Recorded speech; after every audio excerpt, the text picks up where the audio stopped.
Welcome back to Old School Sports and our Out of the Park Baseball 24 playthrough of the Buffalo Wings.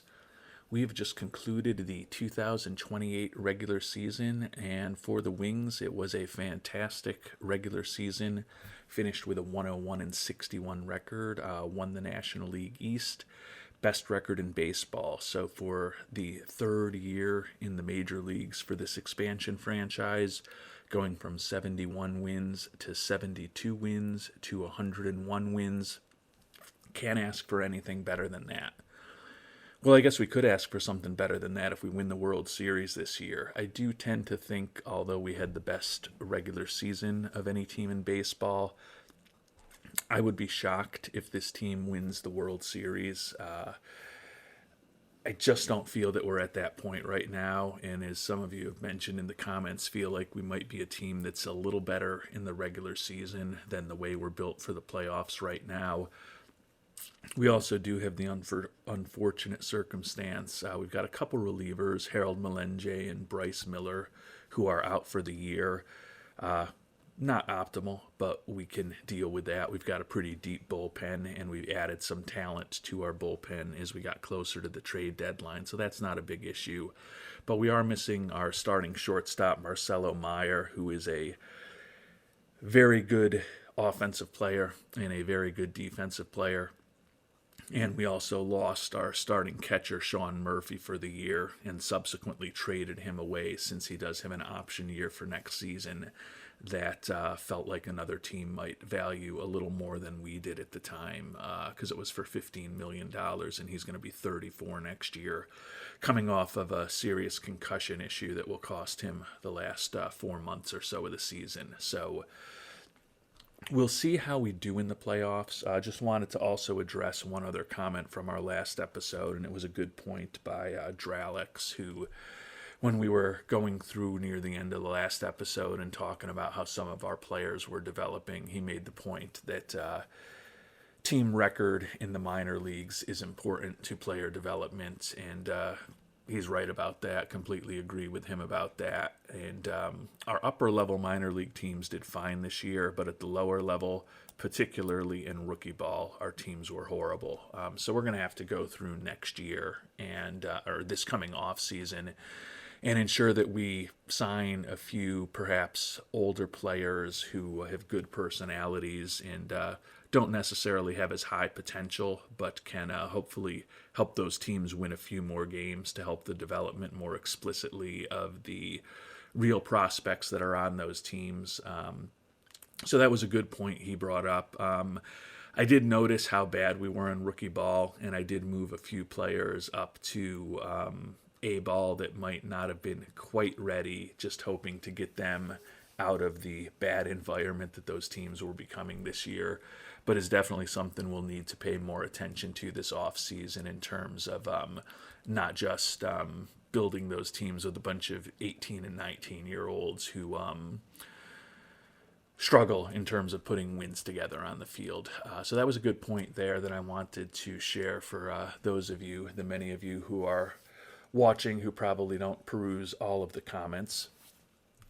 As we think about what our playoff roster should look like, going to do what I've kind of done in previous playthroughs. Obviously, this is our first time in the playoffs with Buffalo, but we're going to go with a 12-man pitching staff. So that meant that Sean Sullivan, who's been up and down this year, is a number 5 starter and a reliever for us.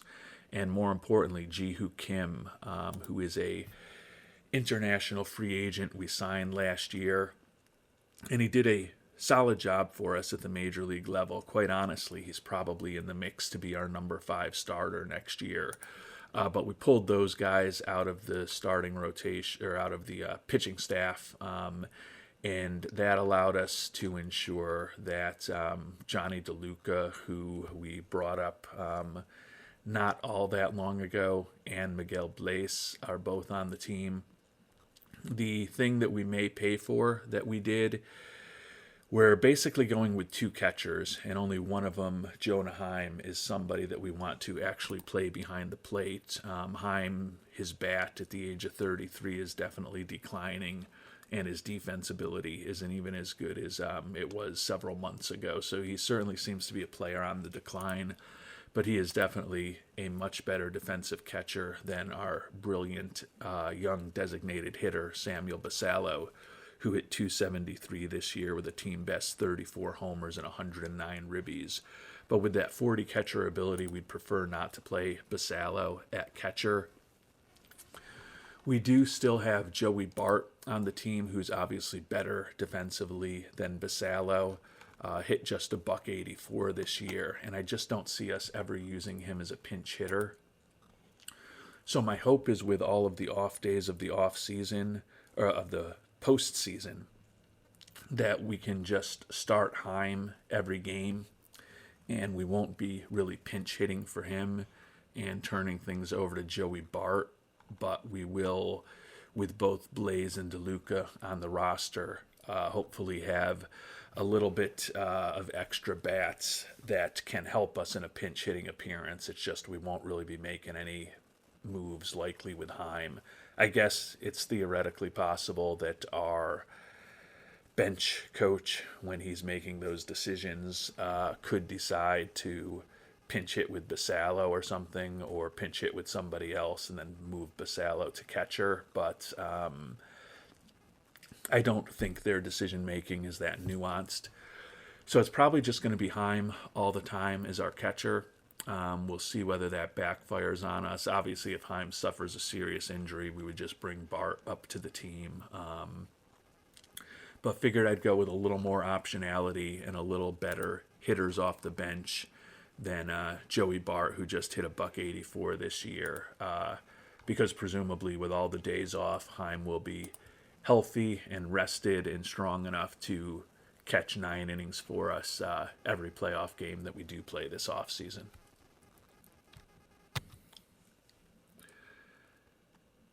And we have made it to the divisional series, the 4 divisional winners, the Angels, the Guardians, the Reds, and our Buffalo Wings had the byes.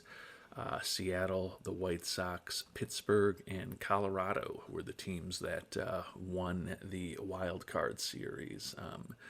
And they won those wild card series against the Red Sox, Astros, Mets, and Nationals. So definitely some smaller market teams have had some success in the playoffs against some bigger market teams, or more accurately, maybe some teams that have more money to spend.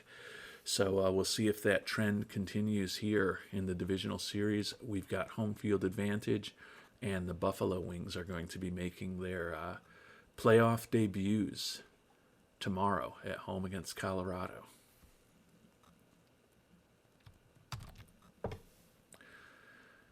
And before the playoff series starts, promise this is the last time I'll make this point that I make whenever it annoys me or strikes my fancy, but the fan interest mechanism in the game is just pretty disappointing at this point, given that OOTP has been around for a quarter of a century, and fan interest is a very important metric in terms of driving the finances. But the fact that we were at 100 fan interest when the season started, and I believe even around the All-Star break, and despite having the best record in baseball, bringing an expansion team to the playoffs in their 3rd season, somehow the fans have had less interest over the last couple months of the season, and that number has deteriorated, is just not realistic.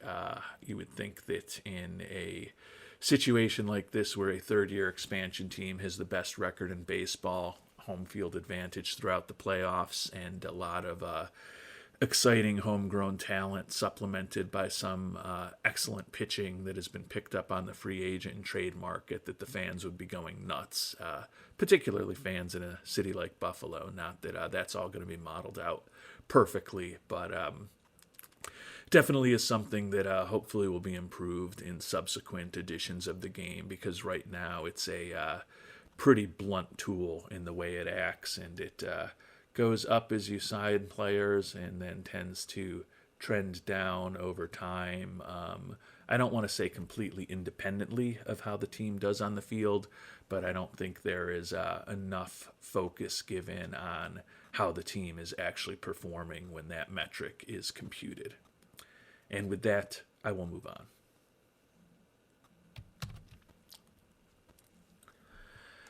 And as we get ready for the first playoff game in Buffalo Wings history, we'll be going up against the Colorado Rockies. They finished second in the NL West. We're the only wild card team from the NL West. The other three wild cards were from our National League East division.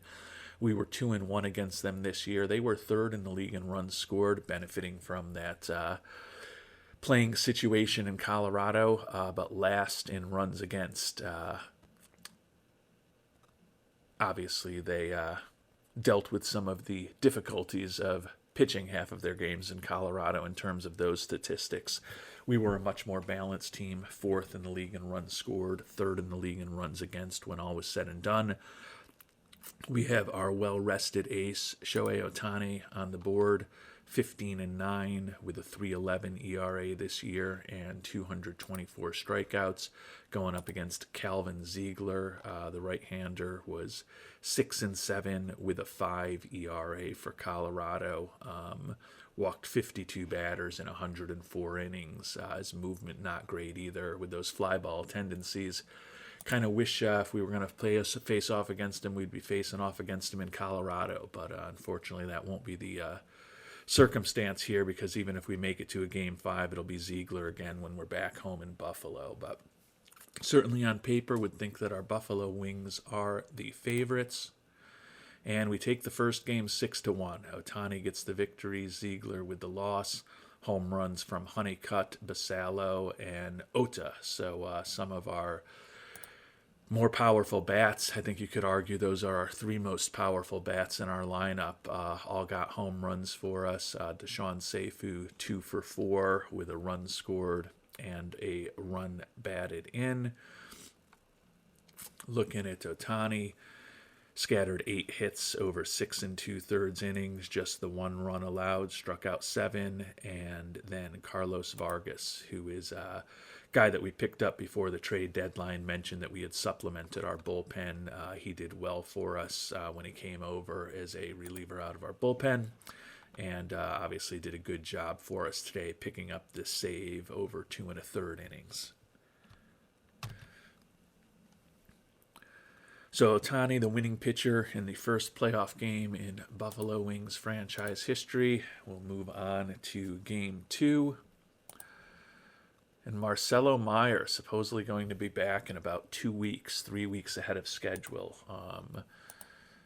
If we're still playing baseball, then that would be a huge benefit for us to have him back for the defense at shortstop, and also a solid major league hitter at shortstop. But probably means we need to make it to the World Series. Would obviously love to do that and have the opportunity to have Meyer playing some more games this year. Definitely was not something I was expecting at all, but a lot of healing needed by him to ensure he hits that 2-week deadline or 2-week target. And also importantly, we need to just keep winning baseball games to get to the World Series, or else it'll be nice that he's healthy and well sooner rather than later, but not going to have any impact on us unless we win this series and then the National League Championship Series. And even then, it might be borderline as to whether we put him on the roster or not, because he likely could still be missing some games at the beginning of the series. But moving on to the more important matter right now, Game 2, we have Shane Bieber on the mound, 14-7 this year with a 3.31 ERA, after leading the National League with a 2.65 ERA for us last year. He's a 5-inning guy for us as far as his starting pitching with that 40 stamina. And you can see he actually just averaged just over 5 innings for us this year. Part of the reason we put him as the Game 2 starter, we like our bullpen a lot, but if we have to use 3, 4, 5 relievers today in relief of Bieber to hopefully get a victory, we'll have an off day tomorrow after we potentially empty the pen with the guy who doesn't have as high stamina. Going up against Jamie Arnold. Pretty solid pitching profile for the 24-year-old who was the 17th overall pick just little over 2 years ago. 9-8 this year with a 4.29 ERA. Certainly a good-looking pitching prospect there for the Rockies. He is a left-hander, though, I note, and our wings were pretty good against left-handed pitching this season, 29-7, so a winning percentage of over 800. We did kind of have our worst month of the season in September into October, just 14-14 in September and October, and our only losing record of the year in September. So we're not playing our best baseball as we begin the postseason, but certainly hope that our dominance over left-handed pitching will continue here today. Not to be the case, though. We lose 5-4, and it looks like our bullpen cost us. Munoz, the reliever who we brought over in a trade before the trade deadline and have signed to an extension, obviously gave things up. Jace Barofin hit a homer for us in the loss. 2 runs in the top of the 9th for them to take the 5-4 lead after we scored 3 in the bottom of the 8th to take the 4-3 lead. So a lot of action. Jamie Arnold, 7 innings of 4-hit ball for him. Drew Romo with a 2-run double in the top of the 9th to put them ahead. So very disappointing there, especially after Barofin with the bases clearing double in the 8th to give us the lead. And he also had the home run, obviously, that we talked about. So Barofin 2-for-4 with 4 ribbies. He was pretty much all of the offense for us, unfortunately. Seifu with 3 stolen bases. So and Bieber did his job. 5 innings, 5 hits, 2 earned runs. Adrian Morjan gave up an earned run over 2 innings.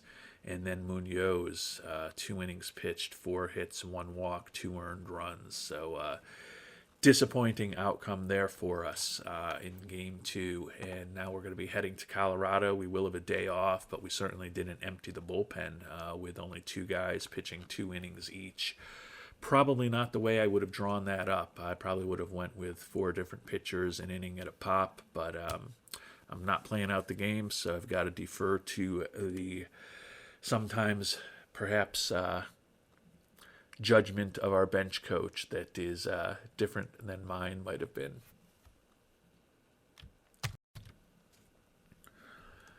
So we head to Colorado for Game 3, and hopefully we'll be able to take advantage of the hitting environment in Denver. We've got Andrew Painter on the mound, 11-9 with a 4.30 ERA for us. And they will be countering with Marco Araya, right-handed pitcher, split the year between AAA Albuquerque and the majors. Guessing he is coming off of some injuries with the fact that he only pitched 12 games. Yeah, he had a mild shoulder inflammation in April, and then he was out 4 months with a partially torn labrum, so he's just bouncing back from an injury now.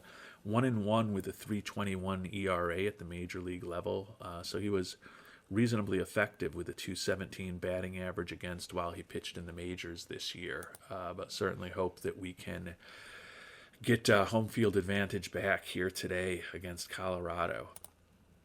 And we do. 8-7 victory. Munoz, after getting a loss, gets the win out of relief.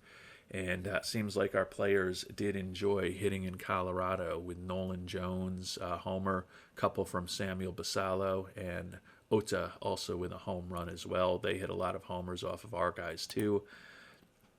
Taking a look at the box score, 10-inning game, and we were down 7-5.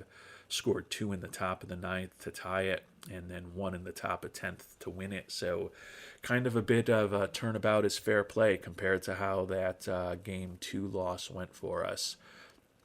Basallo with the 2-run home run in the 9th, in addition to the same in the 5th. And then Ota with a solo home run in the top of the 11th to give us the margin of victory. Barofin 2-for-4, Seifu 0-for-4, Honeycutt also 0-for-4, but Basallo 3-for-4 with the 2 homers, Ota 2-for-4, including the game-winning solo shot, Nolan Jones 2-for-4 with a couple RBIs and the home run, Seifu with his 4th stolen base of the series, Honeycutt with his 1st. Painter, brutal performance. 6 hits, 5 earned runs over 2 1/3 innings. But over the last, I guess it would be 7 2/3, given that we played extra innings, only allowed 2 runs the rest of the way. Castillo, number 5 starter, who's now in the pen for us in the playoffs, and Vargas gave up those runs.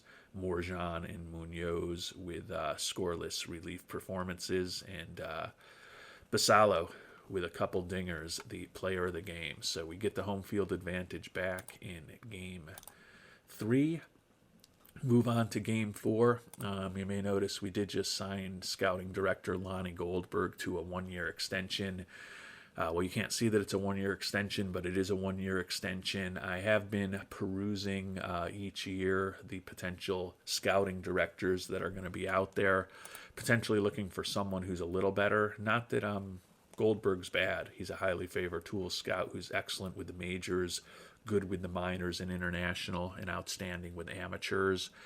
But always looking to try to improve the team. Didn't seem like there were going to be any big-time scouts available this year, though, so we have signed him to a 1-year extension, and we will go through the same exercise again next year.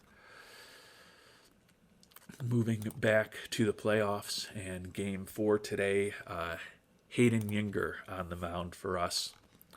14-3 with a 2.51 ERA. Picked him up in a trade in the offseason with Toronto. They were looking to cut salary and rebuild, and he's done an excellent job for us. 4.6 WAR on the season. Going up against Gabriel Hughes, right-handed starter. 10-10 with a 4.93 ERA for the Rockies. Hopefully we can just get this W right here, not have to face a pressure-packed Game 5, even though it will be at home. Would certainly prefer to just win now and get the series over. Not to be the case, though. Rockies beat us 9-5, so we're going to be heading back home for a decisive Game 5 in this NLCS. And you can see we're the only team playing a real interesting series. The Angels took out the Mariners 3-0. The Guardians took out the White Sox 3-0, and the Reds took out the Pirates 3-0. So all 3 of the other teams with home field advantage and who were divisional title winners handled their business rather easily, and we have not here in Colorado. Take a look at the box score. Oh, they scored 7 runs on us in those first 2 innings. Kind of tells the story right there. Jace Barofin with a bases clearing double. So Barofin has really been good in these playoffs. 2 for 5, 3 ribbies, and run score. You can see he's hitting .375 with a home run and 7 ribbies overall. So he's been really good for us. But obviously Yinger, not good. 7 hits and a walk over an inning and 2/3. Talavera, Atencio, Morjan, and Perez gave us relief after that, but we were already so far down we could never claw our ways back into the game. And we will be heading home for a decisive Game 5 tomorrow. We've got our ace on the mound in Ohtani, so certainly like our chances of the rematch of Ohtani against Arnold. This is a game that we won 6-1 the first time around. Can our Buffalo Wings move on to the NLCS in their 3rd year of existence? And they can. A 7-1 victory. Ohtani with his 2nd win of the series.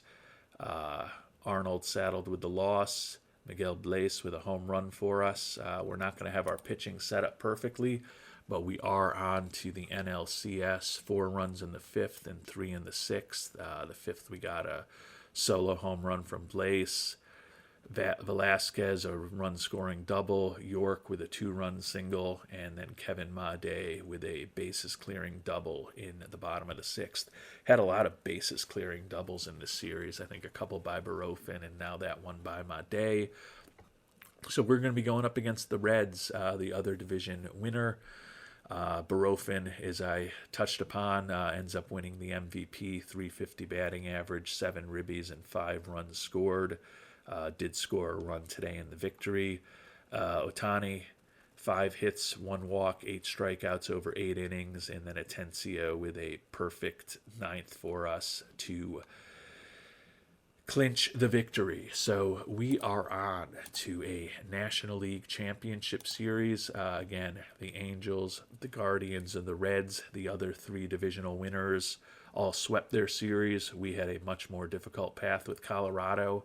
The good news is obviously that we will have home field advantage for as long as we're around, but certainly would think with the fact that we just had to pitch Ohtani that our pitching staff is not going to be set up as well as the Reds will be for the NLCS.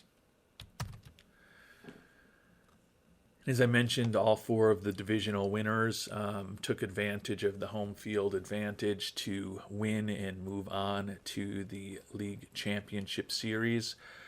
I know that 3/4 Badger, frequent viewer and commenter, has noted recently that he thinks we should change the divisional format to smaller divisions.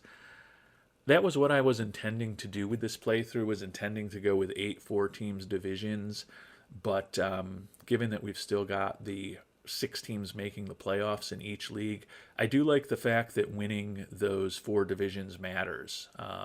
If we went to a 4-divisional format, then the 2 best division winning teams would have the first round byes. The 3rd and 4th best division winning teams would have to play in the wild card series. Now, granted, they would have home field advantage for that wild card series, so there is some benefit to them for winning those smaller divisions. But to me, the larger divisions to me hasn't really caused a problem. I don't mind it, so at this time I am going to stick with it, and certainly this playoff round in this playoff year definitely paid off for those teams that have won the 4 divisions and won the home field advantage, with all of those teams moving on to the championship series. Moving on to our series against the Cincinnati Reds. Bieber going to be on the mound for us. Paul Skeens on the mound for the Reds. Fantastic season, 21-8 record. Led the National League in wins, innings pitched, ERA, quality start percentage. So definitely a very high-quality pitcher that we're going to be going up against today. We were 2-1 against the Reds this year, but they rank first in the National League in runs scored and 5th in runs against. So similar to us, they have a pretty balanced team that is very good pitching and excellent in terms of scoring runs. Should be an interesting series. Definitely a tough pitching matchup for us today, but they've got a tough pitching matchup going up against Shane Bieber as well. Let's see if we can use the home field advantage to take care of business against Skeens here today.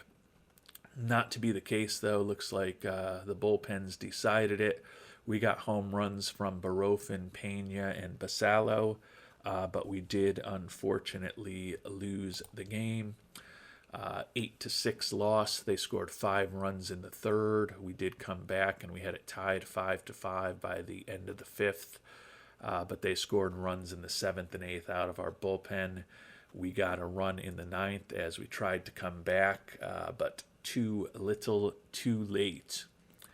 Ellie De La Cruz, 3 for 5 with a double, a triple, 4 ribbies, and a run scored. So a monster game for the great young rookie in real life in the 2028 playoffs here. Bieber, not good with those 5 runs allowed over 3 innings. And then Morjan, who got saddled with the loss, and Vargas gave up some runs in relief as well. Yiddi Capi struck out 5 times, tying the National League record. Their first baseman 0 for 5 with 5 strikeouts. Looks like he's had a difficult playoff series thus far, but he certainly is on the winning team here today, and that's going to put some pressure on our wings as we head to Game 2. So we've got a tough situation here in game two. We've got Painter on the mound, who obviously had that brutal game against Colorado. Shane Murphy, left-hander, on the mound for Cincinnati. 14 and 12 this year, 201 and a third innings pitched, 4.16 ERA. Did lead the National League, giving up 28 home runs.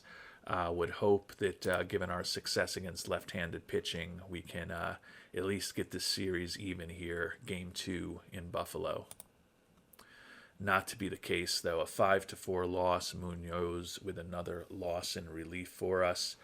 Schwarber, Fraley, Arroyo homers for the Reds. Barofin continues his good postseason with a home run for the Wings. But we are now down 2-0 in the series. They got a run in the top of the ninth, solo homer from Fraley off of Munoz. And Painter was better today, gave us a quality start. Vargas and Munoz both gave up runs in relief, unfortunately. So Hughes gets the win in relief despite blowing the save. And our Buffalo Wings are down 2-0 in the series, and after a .800 winning percentage against left-handed pitching in the regular season, we're now 0-2 in the postseason against left-handed starting pitching.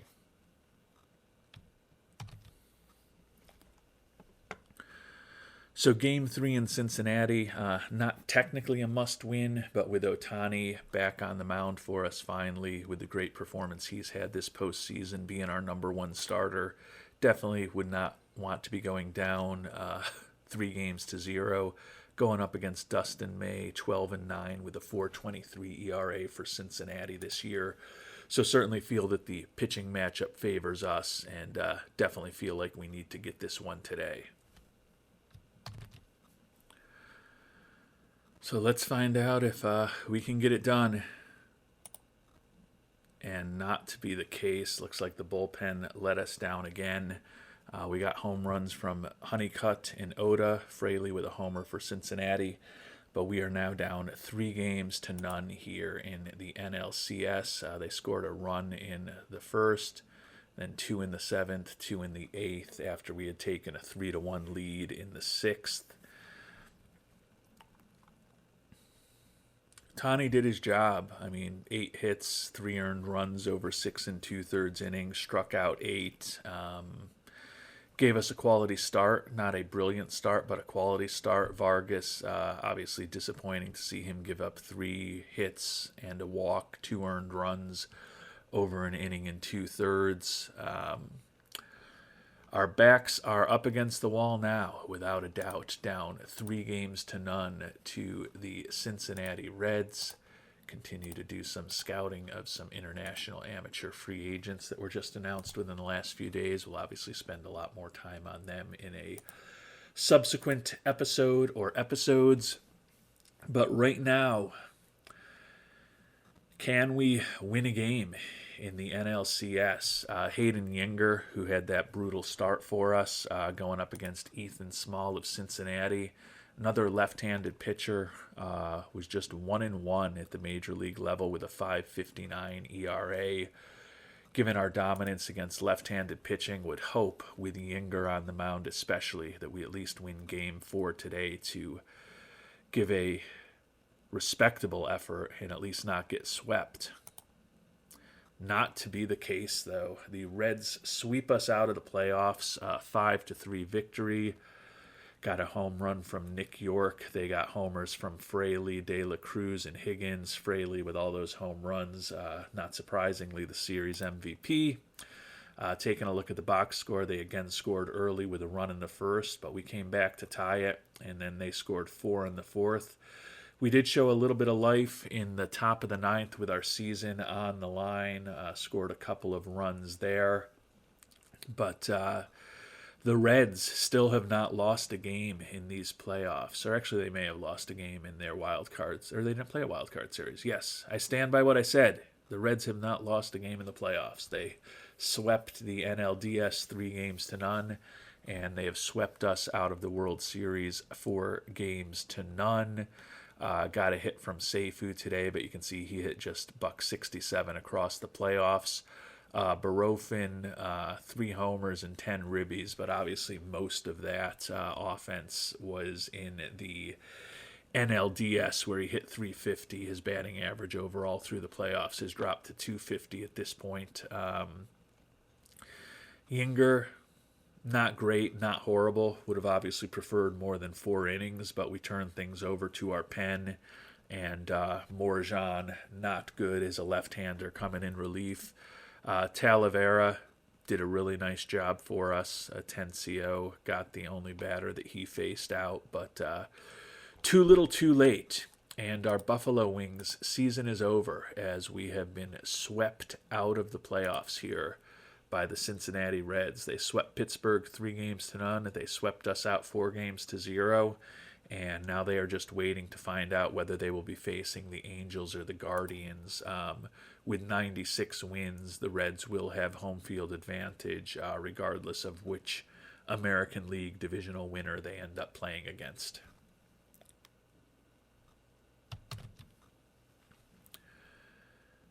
And with our season over, before we find out who wins the World Series, we'll do a quick recap of our performances of our top and bottom players. As we talked about, best record in baseball, 101-61, lined up with Pythagorean expectations. So although we did struggle a bit down the stretch and honestly struggled a bit in the playoffs with a record in the playoffs that ended up being 3-6, although we did at least get that NLDS series win. Weren't playing our best ball at the end of the year. Obviously won't have the opportunity to have Meyer join us. Offensively, we were generally in the top half of the league in most categories. The only ones that we weren't were walks and strikeouts, so certainly could do better in terms of getting players to draw some walks and also getting players to make contact. First in the league in stolen bases, driven by Deshaun Seifu, as well as Honeycutt. 12th in base running, though, but overall still added up to 4th in runs scored. So the offense was fine, and the pitching was excellent. You can see here we were top quarter of the league in every pitching category. The worst we were was 4th in BABIP in home runs allowed, but in a 16-team league, that's still the top quarter of the league. 3rd in overall runs allowed, 3rd in both starter and bullpen ERA. Defense also good, 4th in defensive efficiency, 2nd in zone rating. So tried to improve our defense and our offense this past offseason, and at least in terms of the performance on the field, seems like we've done both of those things, and hopefully the team will once again be a contender next season now that we have pivoted from a expansion team winning a little over 70 games to the best regular season in baseball. Certainly would expect this team to remain competitive next year. A big part of the reason we expect that team to remain competitive next year is that our top 4 pitchers are all going to be back. Our top 4 starters are all going to be back. Otani, Painter, and Yinger are all signed to contracts for next year already. And Shane Bieber we've got for an $8 million team option that we'll have to decide on. All he's done is lead the National League in ERA last year, lead the National League in games started this year while going 14-7 with a 3.31 ERA. Happy to bring him back at $8 million next year. So feel like our starting rotation for next season is definitely going to be set. Andres Munoz had some struggles in the playoffs, as we talked about. But we have him signed to an extension now. He will likely be our closer next year. We did bring Devin Williams on board before this season, and he did a nice job as our closer. 0-1, but 38 saves, a brilliant 1.07 ERA. Didn't get a lot of innings out of him. Didn't love how he was used. And honestly, I don't know if he ever even pitched in the playoffs, which is incredibly disappointing.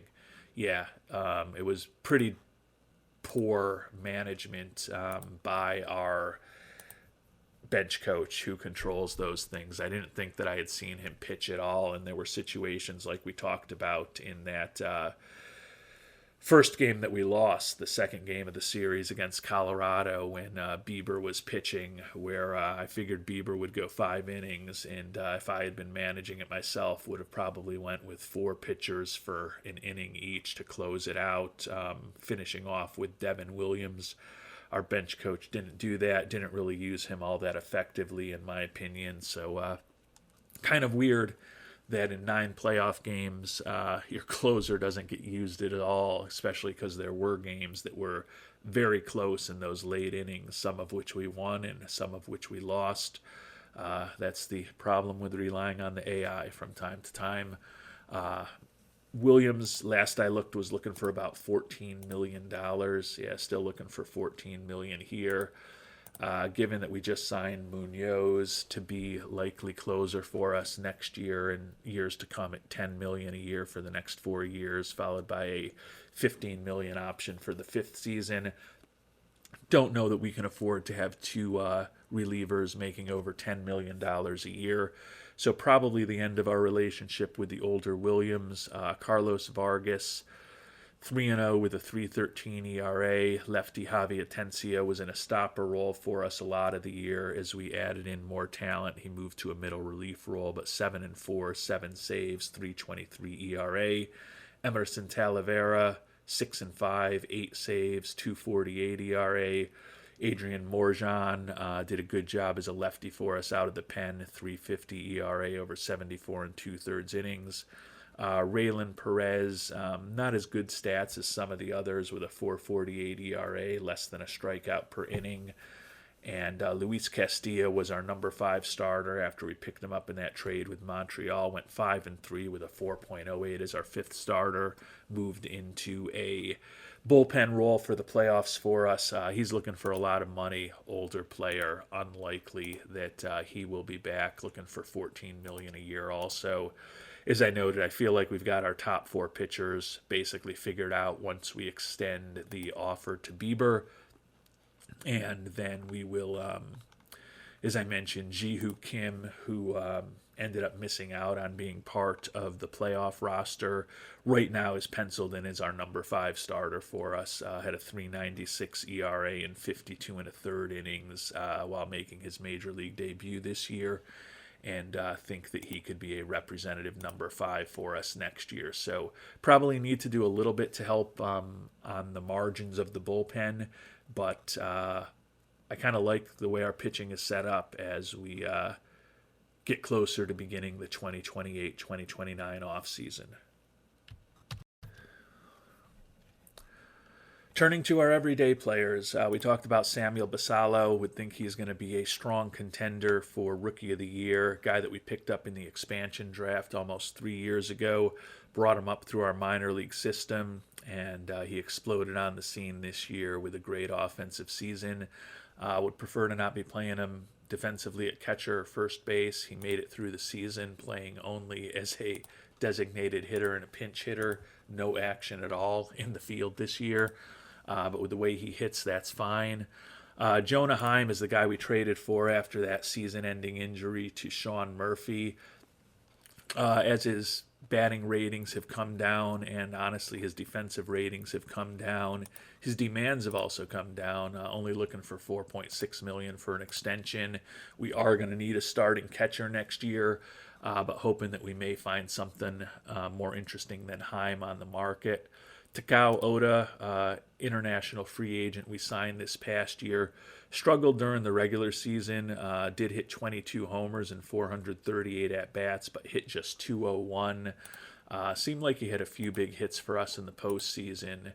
And, he definitely was better in the postseason. 333 batting average with 3 homers and 4 ribbies and 18 at-bats, playing primarily against right-handed pitching in the postseason. So, he will be in the mix to be on the roster next year, but obviously want him to be hitting higher than 200. Bo Bichette, another guy who struggled to hit 200, ended up being kind of more of a utility infielder for us this year at the age of 30. Given that he's fragile, we like the fact that he can play a lot of positions, although he doesn't have tons of experience at all of them. Hard to imagine he'll be back next year, though. He's looking for Actually, I can guarantee you he's not going to be back if he's looking for $19 million a year. Coming off of that season, now in his 30s with his fragile profile. Deshaun Seifu, obviously we talked about, struggled a bit in the postseason. And he actually struggled a bit in the second half of the year. He was named an All-Star for the first time this season, but was definitely better in the first half of the season. You can see his OPS plus and his WRC plus even ended up a little bit below average. Now, between his exceptional speed with a league-leading 100 stolen bases and a success rate of close to 90%, and leading the league in triples for a second consecutive year, even though he hit fewer than he did in 88 games when he became a full-time major leaguer last season. Still managed to put up a team-best 5.5 WAR, but did not do as much over the last couple months of the season. Hopefully he will remain a durable player for us. Would love if that contact and that gap power both improve a little bit, like our scout thinks that they can, but he is penned in as our second baseman for years to come at this point. Nolan Jones was pretty respectable for us this year. We had him on the team primarily because of the captain personality. He only started 21 games for us, but he did have 5 home runs and 9 doubles in those 103 at-bats, hit .262, put up almost a win above replacement. Certainly a useful player off the bench for us. Kevin Made split time between third base and shortstop for us. Shortstop after the injury to Meyer. 11 homers and 24 doubles, but hit just .225, below average in terms of his OPS plus and his WRC plus. Still put up a WAR of almost 2 on the season, largely driven by his solid defense. He should be in the mix next year. Would hope that Seifu is at second and Meyer is at third, at short for us. Think that we'll have some competition at first base and third base as far as the starters next year. If Jones and Made, if neither of those guys is starting for us at third base next year, and they're both more in the mix for utility infielders, that's probably a positive thing, because corner infield manned by Oda at first and Jones and Made at third this year is definitely an area that we can improve. Diego Velasquez brought him up after the injury to Marcelo Meyer, and he got some decent playing time. Hit .237 for us, but a pretty versatile defensive player. Not exceptional defensively, but certainly in the mix as a utility infielder for us next season.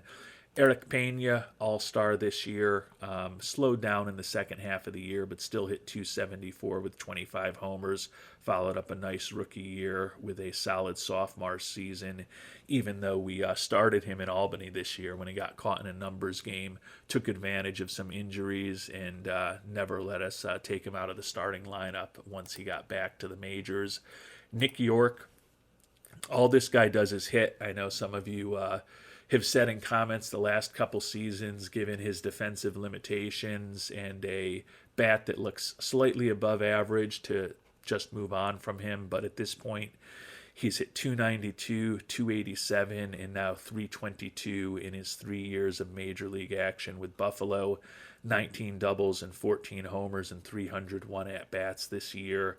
149 OPS plus, 148 WRC plus.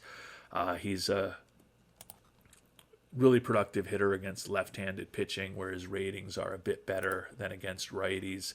Taking a look at the batting stats and the splits, .358 batting average against lefties this year, .318 for his career.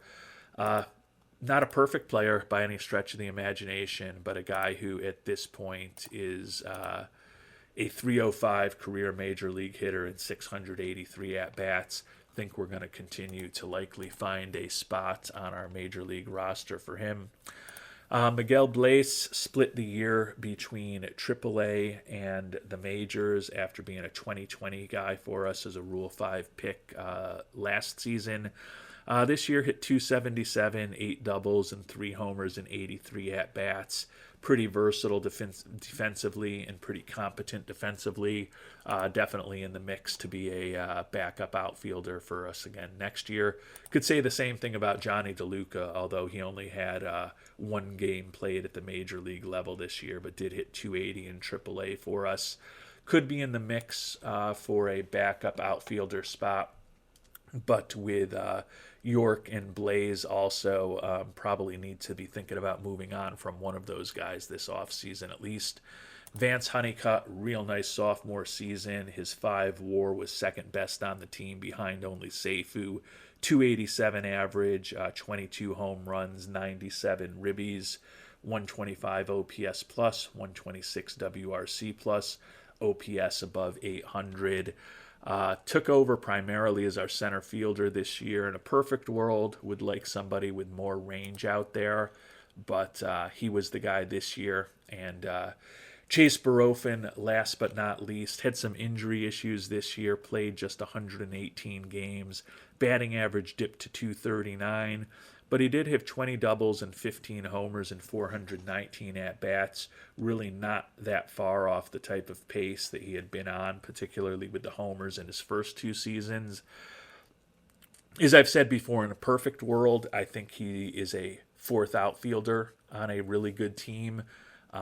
He's still probably a starter for us next year. Right now, certainly at this point, Pena in left, Honeycutt in center, and Barofin in right are penciled in as probably the players who we most frequently start. But York, Blaze, and DeLuca all have something to say about that. And as I mentioned, probably need to think about maybe trading one of those players away this offseason, particularly if we could use them to pick up a corner infielder or a catcher, which seem to be the 3 most obvious needs as far as upgrades to our starting positions for the 2029 season. And with our season over and our quick recap of our players this year and an initial perhaps plan for the offseason discussed, it's time to find out whether Cincinnati's ever going to lose a game in the playoffs this year.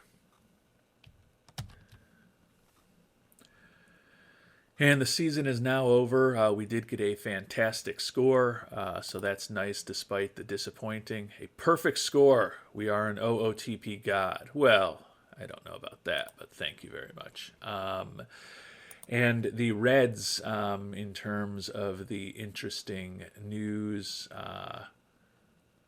were not perfect, but they were pretty darn close to perfect. They took out the Angels 4-1, so an 11-1 record for the Reds as the Big Red Machine rolled through this 2028 offseason. And we had a great regular season, as we just talked about, but it's now time to start getting ready for the postseason. And the postseason's over. It's time to get ready for the offseason, if I could describe things properly to you. And as we get ready for the offseason, some big decisions that we need to make. We got some personnel leaving also. We'll check with that first. We let Eric Cormier go as our DSL coach. That's fine. He was good, but not great. And apparently assistant GM Michael Hill is gone. Again, that's another contract that we let go. We did lose manager Gary Forrester, who retired. So we'll have a few guys that we need to replace this offseason.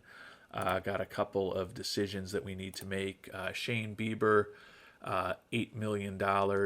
We've talked about this already. We are going to execute that option and bring him back.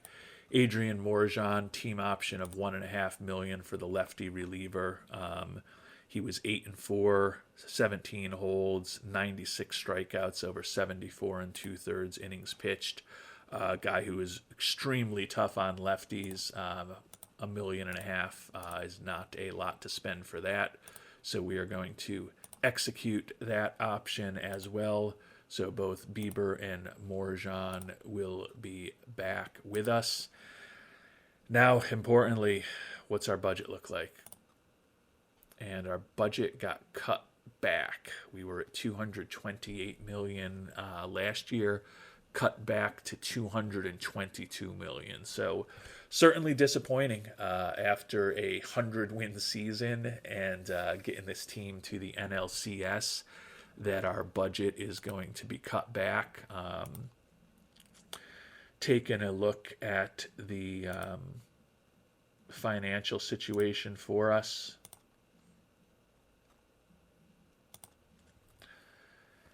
Otani's making a little less this coming year. Meyer with a big bump. Munoz flat. Bieber flat. Painter with a little bit more. His salary is going to go up again next season before it starts coming down a bit. Right now, we've got no money available. So given all of the moves that we've talked about that we want to make and potentially improving at catcher, first base, and or third base, we're going to have to get a little bit creative. I think initially we're going to cut back significantly on both scouting and player development to open up some money for us, and we'll also actually even cut our draft budget a bit for the time being to open up a little bit of money. And clearly with the performance we had on the field this past season, we're not going to be drafting near the top of the draft like we have been for the last few seasons, so we're going to need less money there as well. So opened up a little bit of money to at least play with right now. We're also going to have a lot of arbitration eligible players here, including guys like DeLuca, who's expecting to make about $3.6 million, given that we talked about between DeLuca, Blaise, and who is our good little friend there who does nothing but hit? I'm sure some of you remember his name. Why can't I think of it right now? Between DeLuca, Blaise, and Nick York, between those three guys, we've already got an extra outfielder before we even factor in guys like Lang Choi, who we signed as a minor league free agent this past season, and he moved the 22-year-old import from Taiwan, moved up from high A ball to double A ball to triple A at the end of the season. He could certainly be in the mix as a utility outfielder for us next year as well. So I guess what I'm saying in a very roundabout way is that DeLuca, rather than paying him $3.6 million to be a fourth, fifth, or sixth outfielder for us next year, that could be an obvious area to get a little bit more salary capacity opened up by hopefully trading him away, or if not, just not making him an offer. Misael Tamares is a guy who spent the whole year in AAA for us this year. Depending on what our bullpen ends up looking like, he could be an important guy to bring back, but he could be another guy looking to make over $3 million who wasn't even on our major league roster this year because our bullpen had gotten so good. Actually, it's not fair to say he wasn't on our major league roster. He was on our major league roster for enough time to pitch 9 games in 18 2/3 innings pitched, and then kind of got caught in a numbers game as we brought on some talents to help our bullpen. Bryce Miller coming off of the injury. Do we want to be paying him $4 million next year? Even Atencio and Perez. There's some options for us to make with these arbitration eligible players. So hopefully we'll have an opportunity to move on from a couple of those guys we just talked about, open up some more money if we don't make them an offer. More hopefully, we open up some money and we add some talent that might be able to help us at positions of need if we're able to trade them away. So that should open up a little bit more money as we approach free agency. As I said, I don't think we're going to be a huge player on the starting pitching market with the 4 starters we've got already. The amount of money that we've got wrapped up in them and the fact that they all pitched pretty well for us this year. I think we're probably pretty good in the bullpen, but could look to add an arm or two in the bullpen. But as we get ready for this upcoming off season, I think figuring out what we want to do at catcher, figuring out what we want to do at first base, and figuring out what we want to do at third base are our 3 primary things to talk about and think about. And conceivably, we could have $15 million-ish or so in money available to potentially bring on some players through trade and or free agency once things get going. And obviously we can cut these numbers back further if we want to give ourselves the ability to bring on some guys with extensions and stuff as well. Might as well do that right now. I don't think we're going to end up having, hopefully we won't end up having scouting and development budgets this low. But at least now we've got the ability when we hit free agency in a few weeks to offer someone more than a one-year deal, which is sometimes a useful thing to attract a free agent. But I don't think it's going to be a crazy busy free agency for us, but we've got the blueprint of what we want to do figured out at catcher, first, and third. And again, I don't think we necessarily even upgrade all those positions. Catcher is the most obvious one where I think we don't want to have Heim or Bart as our starter.